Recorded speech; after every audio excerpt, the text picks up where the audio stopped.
আপনার বাড়িতে একটা অনুষ্ঠান যদি হয়, ছেলের বিবাহ, নাতির মুসলমানি, খাতনার অনুষ্ঠান যদি হয়, উলিমার অনুষ্ঠান, ফাতিহার অনুষ্ঠানে আপনি নাম লিস্ট করেন কাকে কাকে দাওয়াত করা হবে। আপনি লিস্ট করে করে দাওয়াত করে নিয়ে গেলেন। আল্লাহ পাক লিস্ট করলো আমার কোন বান্দা আমার জান্নাতের বাগানে আসবে। কি দাম আমাদের, কি দামি মেহমান আমরা। নবীজি বললেন সাহাবীরা জান্নাতের বাগান দেখে না পাও, এই বাগানে বসা। সাহাবীরা বললেন হুজুর মারিয়াদুল জান্নাত, জান্নাতের বাগান কি? নবীজি জবাব দিলেন হিলাকুজ জিকির, জিকিরের বৈঠক, আল্লাহর বেহেশতের বাগান। একবার জোরে বলা যাবে কি সুবহানাল্লাহ? দলবদ্ধভাবে দোয়া করা, এটা কার জিকির? কার জিকির? আল্লাহ। তাহলে আজকে যারা বেদাত বলতেছে মূলত ওরাই হলো অরিজিনাল বেদাতি। কথা বুঝেন নাই মনে হয়? বুঝে বাড়ি যাওয়ার দরকার। এ বড়ুরা আর মুসলমানেরা, রাজা মারার বাবাজিরা রে, মাইকের আওয়াজ যতদূর যায়, এই পৃথিবী আল্লাহ খুব যত্ন করে ভালোবেসে আল্লাহ বানাইলেন। আচ্ছা বলেন, আল্লাহ কি আমাদের মুখাফিক কি? আমরা সবাই আল্লাহর মুখাফিক কি? আল্লাহ বলেন কুল হুয়াল্লাহু আহাদ আল্লাহুস সামাদ। আমি আল্লাহ কারো মুখাপেক্ষী না, সব আমি আল্লাহর মুখাপেক্ষী। তাহলে আল্লাহর এত দায় ঠেকছে কি আপনার জন্য বৃষ্টি দিবে? আল্লাহর এত ঠেকা ঠেকলো কি আপনার জন্য ফলমূল দিবে? আপনার আল্লাহর এত ঠেকা ঠেকলো কি আপনার জন্য ওষুধ বানায় দিবে? আল্লাহর এত ঠেকা ঠেকলো কি আপনাকে আল্লাহ সৌন্দর্য দিবে? আল্লাহ আপনাকে ভালোবাসে, ভালোবাসে, ভালোবাসে। একটা সন্তানকে মা যেমন কলিজার ভিতর থেকে ভালোবাসে, আমরা অনেকেই ভালোবাসি। আমাদের ভালোবাসা আর মায়ের ভালোবাসা কিন্তু এক না। কথা বলেন না কেন? আমার দেশের যে মেয়েরা, আমার দেশের যে ছেলেরা বাবার অনুমতি ছাড়া, মায়ের অনুমতি ছাড়া অন্য পুরুষেরা হাত ধরে যারা ঘর থেকে বের হয়ে যায়, অন্য মেয়েটাকে ঘর থেকে নিয়ে চলে আসে, এ যুবকের যুবতী তুমি জানো না, তুমি সন্তানের মোহাব্বত বাবার কলিজার ভিতরে এত বেশি। তুমি যার হাত ধরেছো তার মোহাব্বত ক্ষণস্থায়ী, সামান্য সময়ের জন্য। আর তোমার বাবার মোহাব্বত, তোমার বাবার মোহাব্বত অনাদি কাল পর্যন্ত চলতে থাকবে। মেহেশরের মাঠেও একটা বাবা যদি জান্নাতে যায় চিন্তা করবে, আহা আমার সন্তানদেরকে যদি নিয়ে যেতে পারতাম। এই মায়ের ভালোবাসা বেশি। পৃথিবীতে একটা মা সন্তানকে কলিজার ভিতর থেকে ভালোবাসে, কলিজার ভিতর থেকে ভালোবাসে। আল্লাহর নবী একদিন মেলার মধ্যে চলে গেলেন, বাণিজ্য মেলা হলো মদিনাতে। সাহাবে کرام দেখলেন একটা মহিলা একটা বাচ্চাকে জড়িয়ে ধরে কাঁদতেছে। নবী বললেন সাহাবীরা রে, ওই মহিলা কেন বাচ্চাটাকে জড়িয়ে ধরে কাঁদে, বলবা কি? সাহাবীরা বলেন ইয়া নবী আল্লাহ, এই জন্য কাঁদে গো নবীজি, এই জন্য কাঁদে যে ওই মহিলার বাচ্চা মেলার মধ্যে হারিয়ে গিয়েছিল, ওই বাচ্চাটাকে সে খুঁজে পাইছে। মা সন্তান পাওয়ার আনন্দে জড়িয়ে ধরে ধরে মা কাঁদতেছে, জড়িয়ে ধরে ধরে মা কাঁদে। হুজুর এই কান্না আনন্দের কান্না, এই কান্নাটা খুশির কান্না। আল্লাহ নবী ডাক দেয় বলেন সাহাবীরা রে, তোমরা জানো আল্লাহ পাক ভালোবাসাটাকে 100 ভাগে ভাগ করলেন। একটা ভাগ আল্লাহ পাক তামাম সৃষ্টির মধ্যে আল্লাহ দিলেন। মায়ের হৃদয়ের ভিতরে আল্লাহ সন্তানের প্রতি ভালোবাসা দিলেন। এই জন্য দেখবেন একটা মা শীতের মধ্যে রাত্রিবেলা ঠান্ডায় মা ঘুমায়, কিন্তু বাচ্চাটাকে মা কম্বল কাঁথা দিয়ে জড়িয়ে ধরে রাখে। আল্লাহ কোরআনে বললেন রাব্বির হামহুমা কামা রব্বায়ানি সগীরা। আল্লাহ বলেন আলহামদুলিল্লাহি রাব্বিল আলামিন। আমি সেই আল্লাহর আমি আলহামদুলিল্লাহ, সমস্ত প্রশংসা সেই আল্লাহর জন্য। কোন আল্লাহ? কে আল্লাহ? কি আল্লাহ? কোন আল্লাহ, কে আল্লাহ, কি আল্লাহ, তার পরিচয় আল্লাহ পরের অংশ দিয়ে বললেন আলহামদুলিল্লাহ সেই আল্লাহ রব্বিল আলামিন।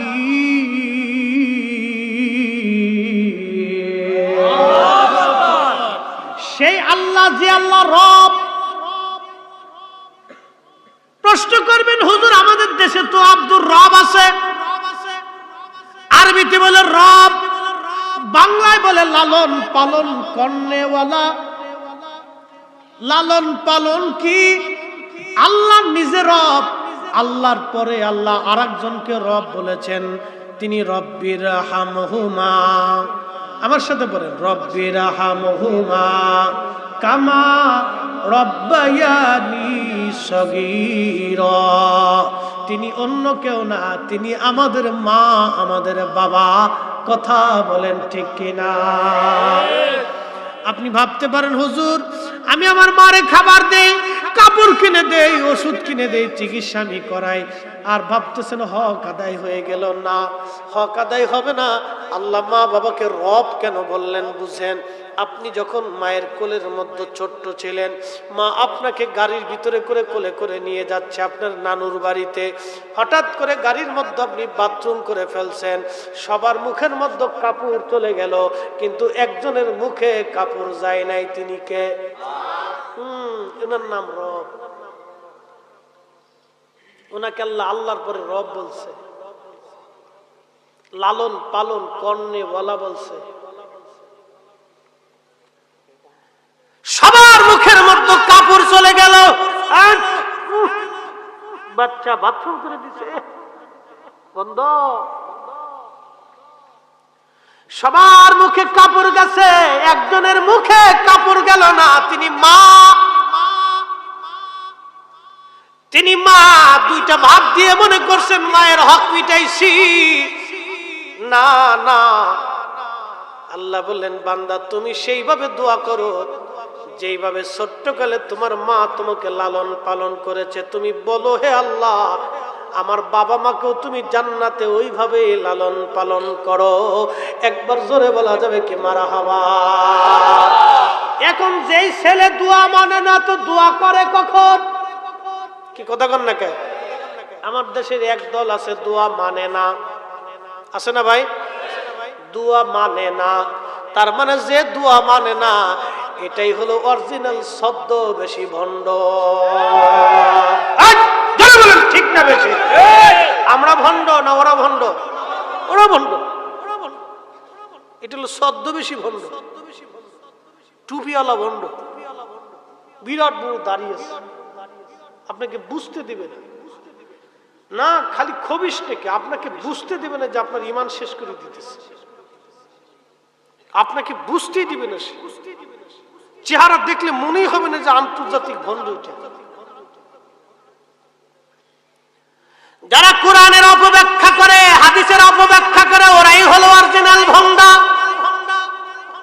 পৃথিবীর মুসলমানেরা, ও বরুরার বাবাজিরা, মাইকের আওয়াজ যতদূর যায় খুব মনোযোগ দিয়ে। এই পৃথিবীতে আল্লাহ আপনাকে ভালোবাসে। নবী বলেন উম্মত ভালোবাসাটাকে আল্লাহ 100 ভাগে ভাগ করলেন। 100 ভাগ ভালোবাসার ভিতরে আল্লাহ একটা ভাগ সৃষ্টির মধ্যে বন্টন করে দিলেন, আর 99 ভাগ ভালোবাসা আল্লাহ তার নিজের কাছে জমা করে রাখলেন। না হয় নাই? আরো জোরে আপনারা খুশি না বেজার?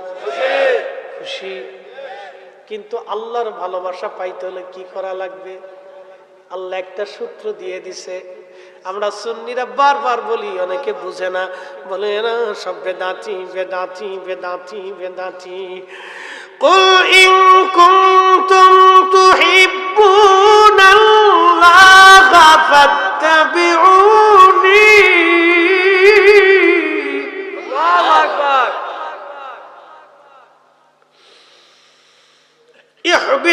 ইউহিব্বুকুমুল্লাহু ওয়া ইয়াগফির লাকুম যুনুবাকুম আল্লাহু গফুর। আল্লাহু গফুরুর রহিম।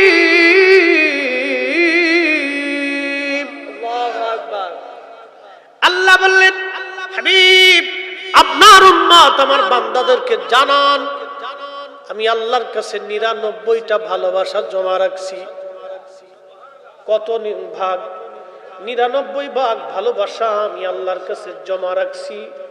যদি এই ভালোবাসা আপনার উম্মত পাইতে চায়, কুল বলে দেন, ইন কুনতুম তুহিব্বুনাল্লাহ, আমি আল্লাহকে যদি ওরা ভালোবাসার দাবি করে তাহলে আপনি বলেন ফাত্তাবিউনি, আপনি নবীর ইত্তেবা করে আপনাকেই ভালোবাসে। আপনি নবীর ইত্তেবা মুহাব্বত যার অন্তরে থাকবে, ইউহিব্বুকুমুল্লাহ, আমি আল্লাহ, আমি আল্লাহ, আমি আল্লাহ, আমি আল্লাহ তাকে ভালোবাসি। এক চিৎকার মেরে বলেন আল্লাহু আকবার। মায়ের ভালোবাসার ভিতরেও খুঁত আছে। প্রশ্নকে এবার করতে পারেন, মুফতি ফরিদি কি বললেন? মায়ের ভালোবাসার মধ্যে খুঁত নাই, হা আছে। সব মানা, কিছু মা আছে সন্তান রেখে অন্য বেটার হাত ধরে চলে যায়। কথা বলেন না কেন? কিছু মা আছে পৃথিবীতে নিজের সন্তানকে হত্যা করে অন্য বেটার হাত ধরে চলে যায়। আমি বাস্তবতা থেকে বলি, এটা মা হতে পারে না বাপ, এটা মার তালিকায় নাই। তারপরও বলি তো নারী জাতি, তার ভালোবাসার মধ্যে খুঁত আছে, কিন্তু একমাত্র যেই দুইজনের ভালোবাসার মধ্যে কোনো খুঁত নাই, প্রথম নম্বরে আল্লাহ, 2 নম্বরে নবী। কথা বলেন ঠিক কিনা? আল্লাহ নবীর ভালোবাসার মধ্যে কোনো খুঁত নাই। আল্লাহ ডাকতে বলেন, হাবিব ওই 99 গুণ ভালোবাসা দিয়ে আমি আমার বান্দাকে ভালোবাসবো যদি আপনাকে বাসে। না আসতে হয়ে গেছে, আরো জোরে, আরো জোরে বলেন না ইয়া রাসূলুল্লাহ। তাহলে বলেন আমরা সুন্নিরা নবীর কথা বলি, আল্লাহ পাইতে হলে নবী পাওয়া লাগবে। কাজী নজরুল দাড়ি নাই, মোছ নাই, কিন্তু জানেন তো, এবার বুঝে নেন কাজী নজরুল কত সূক্ষ্মদর্শী ছিল। আমি তো আপনাদেরকে কোরআনকে ব্যাখ্যা করে শোনাচ্ছি। কাজী নজরুল কত সূক্ষ্মদর্শী একজন মেধাবী আশিক রাসূল ছিল। চিন্তা করেন, কবিতার ছন্দে কি চমৎকার কথাই না লিখে ফেলছেন। আল্লাহকে যে পাইতে চায় হযরতকে ভালোবেসে, আরশ কুরসি লৌহ কলম না চাহিতেই পেয়েছে সে। কি চমৎকার! আল্লামা ডাক্তার ইকবাল পাকিস্তানের লাহোরে বসে বসে কবিতার ছন্দে লিখলেন, মগজ কোরআন রূহে ঈমান জানে দিন হাসতে হুব্বে রাহমাতুল লিল আলামিন। কোরআনের মগজ বলো, ঈমানের রূহ বলো। আবার বলি, কোরআনের মগজ, ঈমানের রূহ, ধর্মের প্রাণ। কোরআনের মগজ, ঈমানের রূহ, ধর্মের প্রাণ বলো। সব কিছুর মূলে নবীর ভালোবাসা, হুব্বে রাসূল। নবীর ভালোবাসা যেই হৃদয়ে নাই, ওটা আলেম হতে পারে না। নবীজির তাজিম তাকরিম যাদের অন্তরে নাই, ও শাইখুল হাদিস হতে পারে না। কথা বলেন ঠিক কিনা? এ প্রিন্সিপাল যত হক, মুফতি আজম, ফকিহে মিল্লাত, আরো আল্লাহ বাংলা সাংলা, কত অভাব নাই, নাম দিছেন হাকিমুন নফস, কিন্তু ফ্যাটটা খুব মোটা। আচ্ছা আপনারা কোন তো, ফ্যাট মোটা হইলে সে আবার হাকিমুন নফস কেমনে হয়? ফ্যাটটা যে মোটা হয়েছে, খাইয়ে না না খাইয়ে? তো খাইয়ে যদি ফ্যাট মোটা করলে হাকিমুন নফস কেমনে হয়? নফসের হাকিম কেমনে হয়? নফসের হাকিম তো সেই হবে ইমাম গাজ্জালির মতো, না খাইতে খেতে পেট আর পিঠ একসাথে হয়ে গেছে। খাজা মাইনুদ্দিন চিশতি না খাইতে খেতে পেট আর পিঠ একসাথে হয়েছে। শাহজালালরা না খাইতে খাইতে পেট আর পিঠ একসাথে হয়েছে। কোথায় খাবে এই চিন্তা তাদের ছিল না। এরা ছিল হাকিমুন নফস। এমনকার পেট খাইয়ে ফ্যাটটারে মোটা বানাইয়া একবারে বিরাট বড় হাকিমুন নফস হয়ে গেছে। তার মানে বোঝা গেল এটাও ধোঁকা।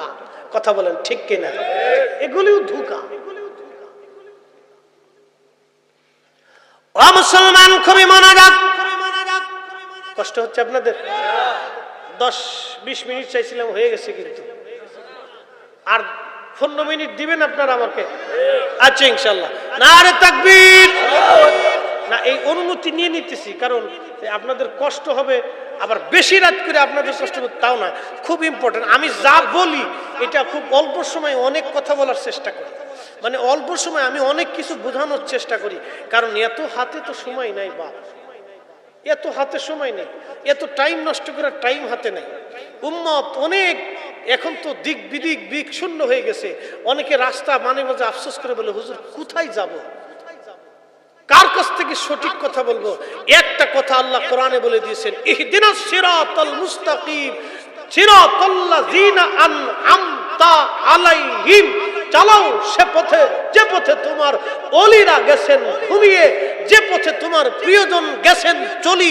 প্রিয়জন কারা? শাহজালাল, শাহপরান, শাহ মাকদুম, শাহ আলী বুগদাদি, খান জাহান আলী, কমরউদ্দিন রুমি, হযরতে শাহ সুফি ফতে আলী, নূর মোহাম্মদ নিজামপুরি, হযরতে মুজাদ্দিদ আল ফসানি, শেখ আব্দুল হক, শাহ ওলিউল্লাহ, শাহ আব্দুর রহিম মুহাদ্দিস দেহলভী, হযরতে খাজা বাকি বিল্লাহ, খাজা মাইনুদ্দিন চিশ, গাউসে পাক মহিউদ্দিন আব্দুল কাদের জিলানী, খাজা বাহাউদ্দিন নকশবন্দ, বুখারী, ইমাম আবু হানিফা, ইমাম শাফি, ইমাম হাম্বল, ইমাম মালিক, এই সমস্ত উলামায়ে মুতাকাদ্দিমিন মুতাআখিরিন সালফে সালিহিন, নুজাবা, নুকাব, ওলি, আউলিয়া, কুতুব, আল্লাহ ওলিরা যেই পথে গেছে এই পথ হলো ইহদিনাস সিরাতাল মুস্তাকিম। যেই আকীদায়, যেই ইমানে, যেই কাজে তারা কবরে চলে গেছে, এটাই হলো নাজাতের রাস্তা। কথা বলেন ঠিক না?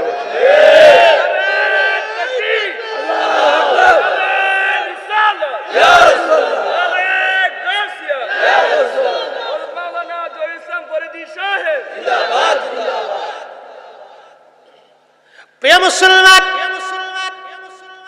সময়ের সংক্ষিপ্ততায় আল্লাহ বললেন আমি ওই 99 প্রকার ভালোবাসা পুরাটা দিয়ে আমি তার ভালোবাসি। ওয়ায়াগফিরু লাকুম যুনুবাকুম ওয়াল্লাহু গফুরুর রহিম। শুধু খালি ভালোবাসি না, আমার বান্দার জীবনে যদি কোনো অপরাধ হয়ে যায়, গুনাহ হয়ে যায়, আমি আল্লাহ সমস্ত গুনাহগুলিকে একবারে মিটিয়ে দেই, নিষ্পাপ বানাইয়া তাকে মাসুম বানাইয়া আমি আল্লাহ তার ওলি বানায় নেই।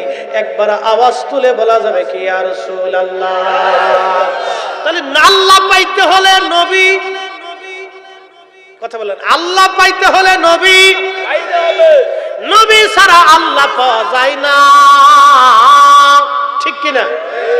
এই জন্য আমরা সুন্নিরা আমাদের যত গুনাহ হোক না কেন, ইয়া নবী সালামু আলাইকা বললে আমরা আর বসতে পারি না। আমরা তখন আর নিজেকে বসিয়ে রাখতে পারি। যারা নিজেকে বসিয়ে রাখে তারা অনেক বড় ইবাদত গুজার, মানে এত ইবাদত করছে যে ইবাদত করতে করতে বুজুর্গ আলাইহিস সালাম এত পরিমাণে হয়েছে যে শয়তানের চাইতে বেশি করে আলাইছে। হ্যাঁ, ওরে সর্বনাশ, একবারে সেজদাত যে ফরছে আর উড়ে না, ফুরিয়ে রয়েছে। এইরকম সেজদা দিতে দিতে কপালে খুব সুন্দর দাগু পড়ছে, মাশাআল্লাহ, ফুলে টেবা হয়ে গেছে। আচ্ছা ভালো কথা, ফুলে টেবা হয়েছে, ভালো করছে, করুক, অসুবিধা নেই।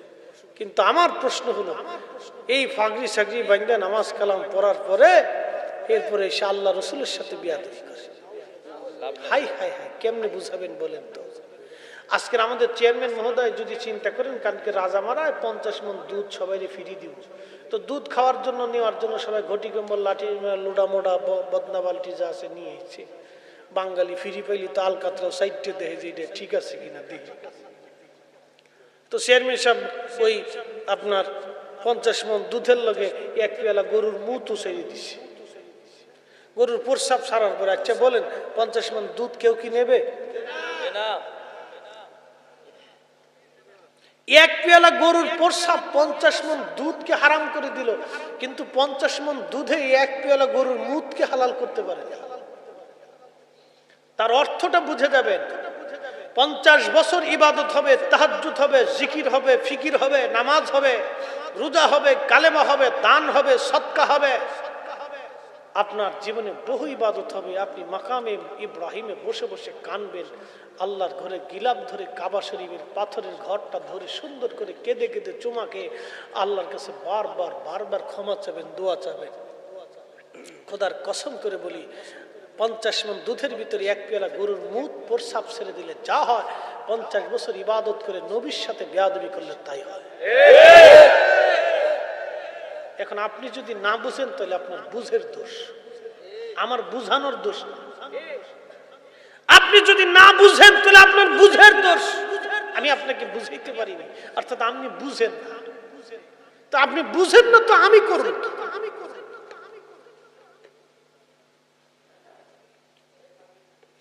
আপনি না বুঝলে আমি করব। ইমামুল আজম আবু হানিফা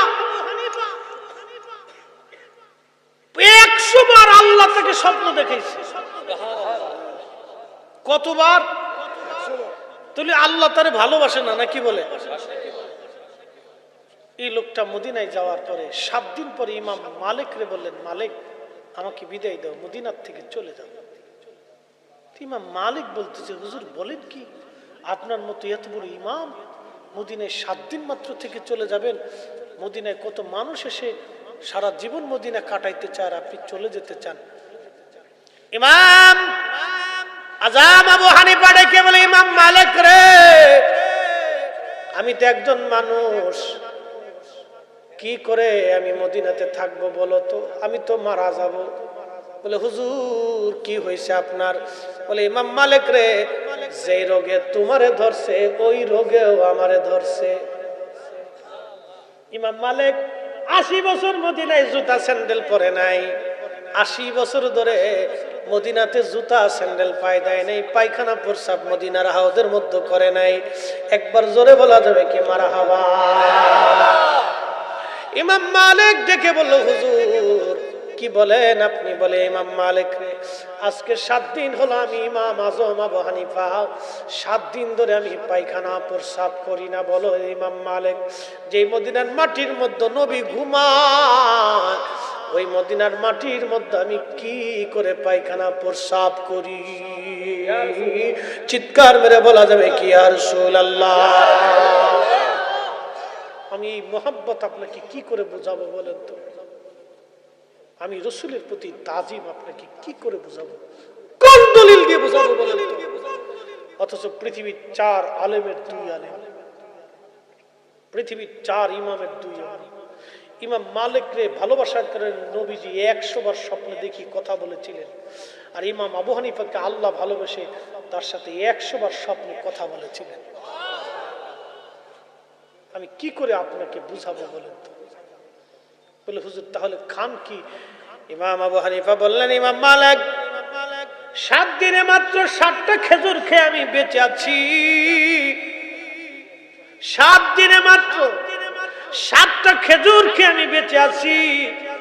আমি খানা খাই না, কারণ বাথরুমে ধরবে।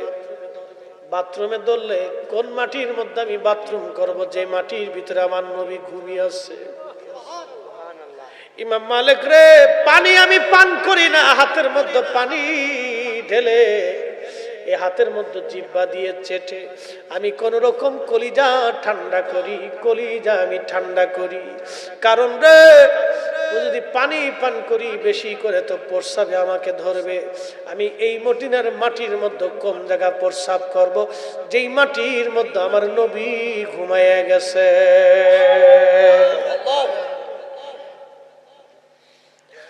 মুসলমান, সেই কঠিন মেহশরের কথা আপনাকে কি করে বুঝাবো? দুনিয়ার 50,000 বছর মেহশরের একটা দিন হবে তত বড়। আহা, 60 বছরকে যদি 50,000 বছর দিয়ে ভাগ দেন তো বেরিয়ে আসবে কত সময় আপনি দুনিয়ার মধ্যে থাকেন। মানুষ কঠিন মেহশরের মাঠে পাগল পারা হয়ে যাবে। ঘর্মাক্ত হতে হতে হতে হতে ঘামে পোড়া মেহশর ভরে যাবে। সূর্য নেমে আসতে আসতে মাথার আধা হাত উপরে চলে আসবে।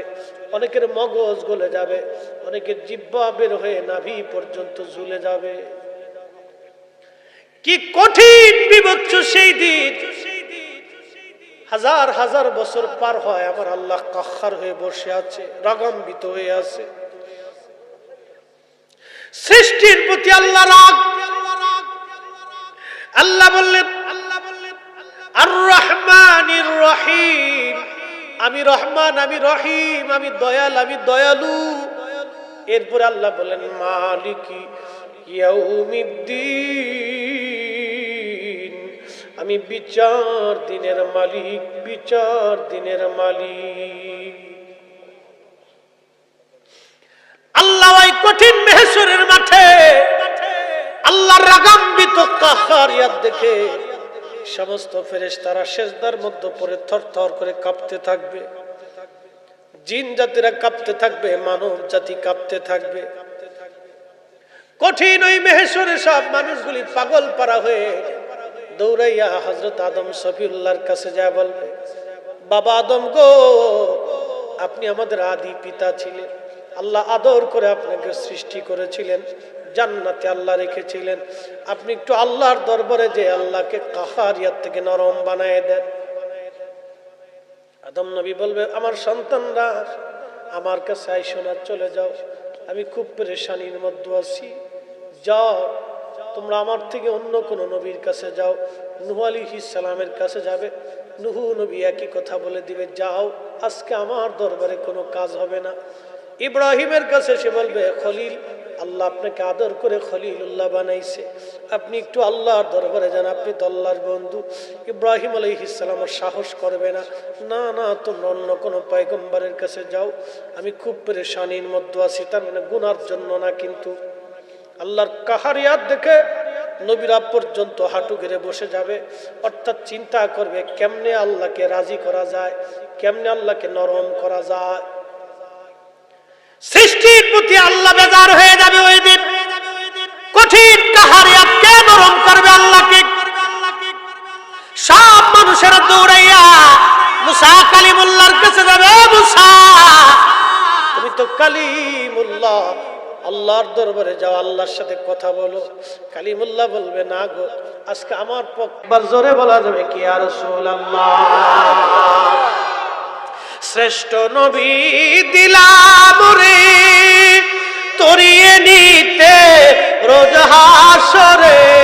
বলেন, শ্রেষ্ঠ নবী দিলাম রে তরিয়ে নিতে রোজ হাসরে। পথ না ভুলি তাই তো দিলে, পথ না ভুলি তাই তো দিলে পাক কুরআনের বাণী। খুদা তোমার মেহেরবানি, সুন্দর ফুল সুন্দর ফল মিঠা নদীর পানি। খুদা তোমার মেহেরবান, খুদা তোমার মেহেরবানি। বন্ধু আমার, হযরত ঈসা রুহুল্লাহ বলবে, যাও ওই নবীর বারগাহে, আজকে নবী ছাড়া আর কোনো উপায় নাই। সৃষ্টির সবাই দৌড়ায় যাবে, দৌড়ায় আল্লাহর নবীর সামনে। আমরা উম্মত যারা আছি কাঁদতে থাকবো, হুজুর কঠিন এই মেহশর আমাদের আর সহ্য হচ্ছে না। নবী গো, ঘর্মাক্ততা, কঠিন তেজস্বীয়তায়, সূর্যের তাপে আমরা দিশে হারা হয়ে গেছি, তৃষ্ণার যন্ত্রণায় কাতর হয়ে গেছি, জিহ্বা আমাদের বের হয়ে গেছে, কলিজা আমাদের শুকায় গেছে। আল্লাহর নবীর সামনে উম্মতরা দাঁড়ায় দাঁড়ায় কাঁদবে। হুজুর গাউসে পাক কাঁদবে, হুজুর খাজা মাইনুদ্দিন চিস কাঁদবে, হুজুর দাতাগঞ্জে বক্স কাঁদবে, হুজুর বাহাউদ্দিন নাসির বুখারী কাঁদবে, হুজুর মুজাদ্দিদ আল ফিসানি কাঁদবে, ইমাম শাফিঈ কাঁদবে, ইমাম হাম্বলি কাঁদবে, ইমাম মালিক কাঁদবে, ইমাম আবু হানিফা কাঁদবে। ও বন্ধু, তাবিঈরা কাঁদবে, তাবিঈনরা কাঁদবে, সাহাবীরা কেঁদে ফেলবে। নবী গো, মেহশর বড় কঠিন লাগে। আল্লাহ পাক হাবিব এই কান্নার দৃশ্য দেখে আর সহ্য করতে পারবে না, একটা দৌড় মেরে আরশে মুআল্লার সামনে রাব্বে করিমের কুদরতি কদমের নিচে মাথা নত করে সেজদার মধ্যে পড়ে নবী কেঁদে কেঁদে বলবে, ইয়া রব হাবলি উম্মতি,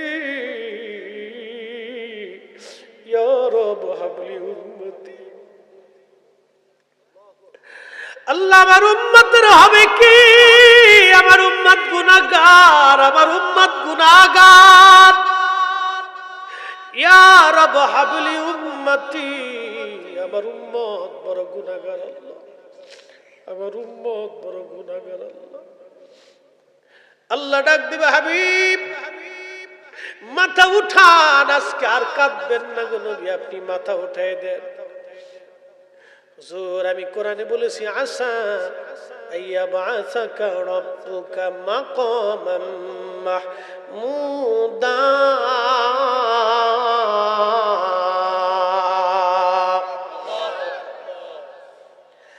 আমি আল্লাহ আপনাকে মাকামে মাহমুদ দেব, মাকামে মাহমুদ। আপনি আজকে কাদার জন্য মেহেশর না, সৃষ্টিকে দেখাবো আপনার সাথ। আল্লাহু আকবার, আল্লাহু আকবার, আল্লাহু আকবার। আল্লাহ তার নবীর জন্য আরশে মুআল্লার ডান পাশে কুরসি রেখে দিবে, হুজুর আপনি এখানে বসেন, আপনার জন্য আজকে চেয়ারে বরাদ্দ।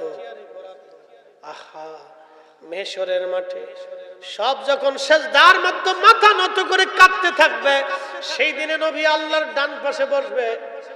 সেই নবীকে এত বড় তাজিম যে আল্লাহ দিলেন। আচ্ছা আপনারা বলেন, এই নবীকে তাজিম করার জন্য দলিলের দরকার?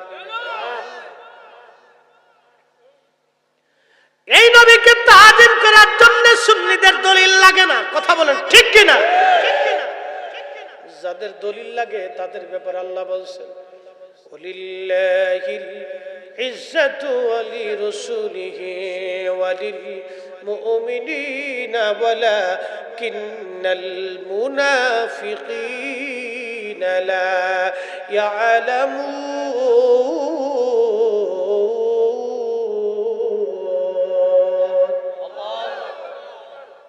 ওয়াজ শেষ। 15 মিনিট চাইছিলাম, হয়ে গেছে, আরো 15 মিনিট। আচ্ছা না, 15 মিনিট আগে শেষ হোক, তারপরে 10 মিনিট আগে, কারণ আমার ওই আয়াতের দুটো অর্থ করে দিয়ে যাব, খুব মনোযোগ। আমি আগে বলছি, আমি এই আধা ঘন্টা ওয়াজ, 3 ঘন্টার ওয়াজ আধা ঘন্টা করার অভ্যাস আছে, কারণ এটা আমাদের একটা হ্যাবিট। কারণ আমরা দরবার শরীফে যখন আমি জুমাতে, আমি স্টুডেন্ট লাইফ থেকে জুমায় বয়ান করি, অর্থাৎ বয়ান থেকে আজকে থেকে করি না, আমি একবার স্টুডেন্ট লাইফ যখন ফাজিল থেকে, তখন দরবারের জুমার মসজিদের জুমার বয়ানটা আমি করতাম, ওই সময় থেকে আমি বয়ান করি। তো সময় হাতে থাকতো 15 মিনিট, তো 15 মিনিটে 1.5 ঘন্টার ওয়াজ করতাম। তো এই জন্য আমরা অভ্যাস হয়ে গেছে। যদি বলেন হুজুর 4 ঘন্টা, তো অসুবিধা নেই। যদি বলেন যে হুজুর 40 মিনিট, তা অসুবিধা নেই। যদি হুজুর 10 মিনিট, তো 10 মিনিট দিয়ে দেখবেন মাঠ গরম হয়ে গেছে। এটা আমরা টাইম বুঝে ওয়াজ করি। যদি কেন হুজুর 10 মিনিট, তো দেখবেন যে 10 মিনিটে গরম হয়ে গেছে। 10 মিনিটে 1.5 ঘন্টার ওয়াজ সেরে এলাম একবার। একসাথে যদি বলি তো আল্লাহু আকবার। আল্লাহ বললেন, ইজ্জত আমি আল্লাহর জন্য, ইজ্জত আমি নবীর জন্য, ইজ্জত আলী সালিহিন সিদ্দিকিন শুহাদা সাহাবা আল্লাহর ওলিদের জন্য। হুজুর ওয়ালাকিন্নাল মুনাফিকিনা লা ইয়ালামুন, মুনাফিক বুঝে না, মুনাফিক বুঝে না, মুনাফিক বুঝে না, মুনাফিক বুঝে না, মুনাফিক বুঝে না। এখন আপনারা বলেন, হিন্দুদের মধ্যে মুনাফিক আছে? কথা বুঝেন নাই? হিন্দুরা তো তারা একটা ধর্ম মানে, তাদের ধর্মের নাম সনাতন ধর্ম। তো সনাতন ধর্মে তো আর আমরা মুনাফিক নাই, আছে? খ্রিস্টান একটা ধর্ম মানে, খ্রিস্টীয় ধর্ম, ওটার ভিতরে মুনাফিক নাই। আচ্ছা, ইহুদি ধর্মের ভিতরেও মুনাফিক নাই। শিখ যারা, বৌদ্ধ যারা, তাদের মধ্যে মুনাফিক নাই। তো মুনাফিক আছে মুসলমানের ভিতরে। এই আস্তে কম কে? তার মানে বোঝা গেল, টুপি পরে মুনাফিক, দাড়ি আছে মুনাফিক, জুব্বা আছে মুনাফিক, নামাজ আছে মুনাফিক, মসজিদ আছে মুনাফিক, এই দান সদকা আছে মুনাফিক, হাজি সাহেব মুনাফিক। আস্তে কোন কে? জোরে বলেন। আমি বলছি? কে বলছে? আল্লাহ। কে? মুনাফিক কি হিন্দুদের ভিতরে না মুসলমানের ভিতরে? মুসলমানের ভিতরে। এই যে বুঝে গেছেন এবার। তাহলে মুসলমানের অন্তরে কালেমা আছে না নাই? কোরআন আছে না নাই? মসজিদ আছে না নাই? টুপিদারি জুব্বা পাগড়ি সব আছে, কিন্তু মুনাফিক। ওয়ালাকিন্নাল মুনাফিকিনা লা ইয়ালামুন। আল্লাহ কইছে ওরা বুঝে না, তো আমি কেমনে বুঝাবো ভাই? না, আল্লাহ নিজেই কইছে ওরা বুঝে না। মানে কি বুঝছেন নি? বুঝবার চাই না, বাঁকা বাঁকা বাঁকা। হাজার দলিল দিল কেন বুঝের ব্যাপার সহজ।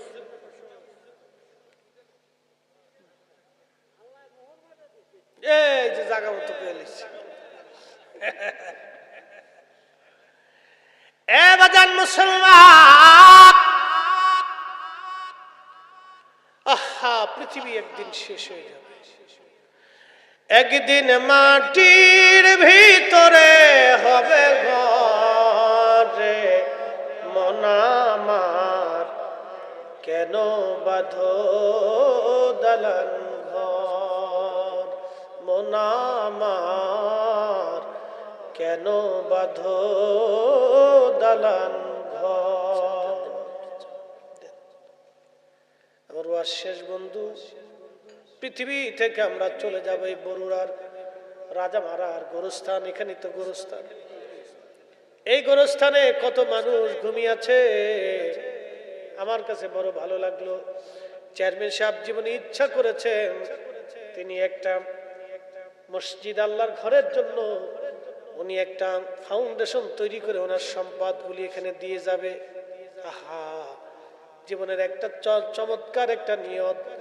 কারণ একটা চিন্তা হৃদয়ের মধ্যে আসছে, এই সম্পদ আমি আল্লাহর পথে ব্যয় করে চলে যাব। বন্ধু, ঠিক আমরা পৃথিবী থেকে সবাই চলে যাব, শুধু চেয়ারম্যান সাহেব না। আল্লাহ বলেন, ইয়া আইয়ুহাল্লাযীনা আমানু লা তুলহিকুম আমওয়ালুকুম ওয়ালা আওলাদুকুম আন যিকিরিল্লাহ। ও বান্দা, ইমানদার, আমি আল্লাহর জিকির থেকে তুমি গাফিল হয়ো না। সন্তানের প্রেমে পড়ে, সম্পদের মোহে পড়ে। আমি একটা নিয়ত করেছি, আমি অনেক বড় একটা মাদ্রাসা ইনশাআল্লাহ করে দিয়ে যাব। আমি আমার বড় ভাইদেরকে বলেছি, আমার জন্য একটু জায়গা নির্বাচন করে দেন, অন্তত 5 বিঘা জমি। একটা জমির উপরে আমি অনেক বড় জামিয়া মাদ্রাসা করে দিয়ে কয়েকটা সিস্টেম চালু করে দিয়ে আমি ইনশাআল্লাহ নিয়ত আছে। আপনারা যে পয়সা করে দেন, আশা করি নষ্ট করব না, কাজে লাগাই দিয়ে যাব। কারণ বহু বক্তা কবরে চলে গেছে বাপ, আহা, বহু আলেম কবরে চলে গেছে, আমরাও একদিন কবরে চলে যাব। মুসলমান, আপনাদের অনেক কষ্টের টাকাগুলি আমরা নেই। কমিটিরা মানুষের দ্বারে দ্বারে যায়, ভাই কিছু দেন, কিছু দেন। এই অনেক কষ্টের টাকা আমি নিয়ত করছি, আল্লাহ তোমার বান্দারা মানুষের কাছ থেকে এনে না আমাদেরকে দেয়, আমি এই টাকাটা নষ্ট করে যাব না, নিয়ত করে গেছি। আল্লাহ চেয়ারম্যান সাহেবকে কবুল করুন, ওনার একটা সম্পদ যেন উনি এতিমখানা, মাদ্রাসা, মসজিদের জন্য এরকম ভাবে যেন নিয়ত করে দিয়ে যায় সুন্নি প্রতিষ্ঠানে। আবার অন্য জায়গা দিলে কিন্তু দোয়া পাবেন না। কবে নাকি যে দোয়া নাই, না করলেও চলে। এই উম্মতকে আল্লাহ 70টা মর্যাদা দিছে, খালি মনে রাখবেন, সারা জীবন মনে রাখবেন মাসালাটা। কয়টা মর্যাদা? মুসা আলাইহিস সালাম দেখে 70টা দান। তাওরাতের মধ্যে দেখে আল্লাহর কে, আল্লাহ আমার ওই উম্মত দিয়ে দাও। আল্লাহ বলেন, না রে মুসা, এটা তোমার জন্য না, এটা আমার আখিরি নবীর জন্য বরাদ্দ। সুবহানাল্লাহ। এটা আমরা এক চিৎকার করে বলেন আল্লাহু আকবার। এটা আমরা। তার একটা গুণ হলো উম্মতে মারহুমা। বলে মারহুমা কি? সাহাবীরা প্রশ্ন করলেন, প্রিয় নবী বললেন, সাহাবীরা মারহুমা হলো আমার উম্মত গুনাহ নিয়ে কবরে যাবে, মেহেশরে গুনাহ মাফ নিয়ে উঠে যাবে। আহা, বলে হুজুর কি করে হবে?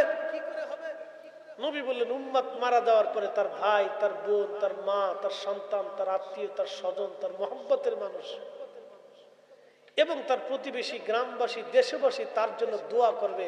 ওই দোয়ার কারণে আল্লাহ তার কবর জীবনের গুনাহ মাফ করে আল্লাহ তাকে মাসুম বানাই দেবে। না না হয়েছে না, আরো জোরে, আরো জোরে।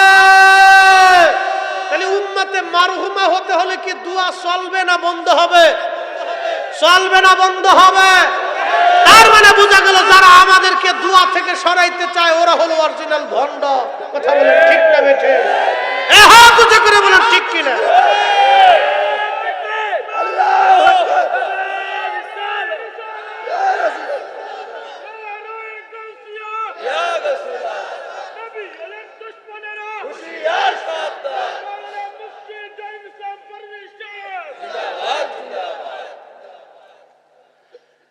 প্রিয় মুসলমান, আল্লাহ বলবে হাবিব মেহশরের মাঠ আপনি নবী কাদার জন্য না, আপনি উঠেন, আপনার হাতের মধ্যে থাকবে সর্বপ্রথম হামদের পতাকা। আহা, দুইটা পতাকা সেই দিন, দুইটা পতাকায় নবীজির জন্য বরাদ্দ হবে, একটা হামদের পতাকা আর একটা সুপারিশের পতাকা। হয় সব্বনের দাম কি নবী, দাম কি নবী? আমি রসুলের দাম কি করে বুঝাবো? এই জন্য রসুলের করিমের রওজার পাশে গেলে আগের যুগের উম্মতরা থরথর করে কাঁপতেন, ভয়ে কাঁপতেন যে না জানি বিয়াদবি হয়েছে কিনা, না জানি কোনো ভুল হয়েছে কিনা আমার জীবনে। কাঁপতেন রসুল করিমের রওজার পাশে গেলে কাঁপতেন। আর এখন মদিনাতে মতুয়াগুলি খালি চিল্লে আর মোহাম্মদ কাদমাত নবী মরে গেছে, কাবা। ও হাজি কাবার দিকে ঘুরে যা, যে নবীর কাছে এসিস, নবীর কাছে কিচ্ছু নেই, মরে গেছে। আগের যুগের উম্মতরা থরথর করে কাঁপতে। কত বড় উম্মত জানেন? যারা সারা রাত পার করে দিয়েছেন আল্লাহর নামাজে, সেজদাতে, ইবাদতে, তারা নবীর দরবারে যে থরথর করে কাঁপতেন, না জানি কোন ভুল হয়ে গেছে। আমি রসুলের শান আপনাকে কি করে বুঝাবো বলেন? মেহেশরের মাঠ যেদিন কায়েম হবে সেই দিনই বুঝতে পারবেন যে নবীর শান কত। কি কথা ঠিক কিনা? আমি দুনিয়াতে আপনাকে বুঝাইতে পারবো না, কারণ ওই মুনাফিক, ও টুপিওয়ালা, দাড়িওয়ালা, জুব্বওয়ালা, ফাগরিওয়ালা, নামাজওয়ালা, জিকিরওয়ালা, হজওয়ালা, জাকাতওয়ালা, এটিওয়ালা, সেটিওয়ালা, মাদ্রাসাওয়ালা বহু থাকবে, তারা নবীর শান বুঝবে না। বুঝে না বিদায় তো কয়দিন আগে বলে পড়ছে নবীর কবরকে রওজা বলা যায় না, কবর বললে সোয়াব বেশি। ওরে দালাল কোথাকার। আবার আর একটা আছে চাঁপাই নবাবগঞ্জে, কবর বলাই হারাম, রওজা বলাই হারাম, কবরই কইতো। কত বড় চিন্তা করেন। তার মানে বোঝা গেল বিসমিল্লাহ সমস্যা আছে। হ্যাঁ কথা কন না কে? বিসমিল্লাহ বুঝছেন নি আপনারা? হ্যাঁ হ্যাঁ বিসমিল্লাহ, ওখানে একটু ঝামেলা আছে, ঝামেলা আছে। হ্যাঁ গোড়ার দোষ, এই জায়গা মতো বুঝে গেছে, গোড়ার দোষ। কষ্ট হচ্ছে আপনাদের? হ্যাঁ মেহেশর আপনাকে কেমনে বুঝাবো? কঠিন। দুনিয়ার থেকে কবরে চলে যাবো, আল্লাহ বলছে।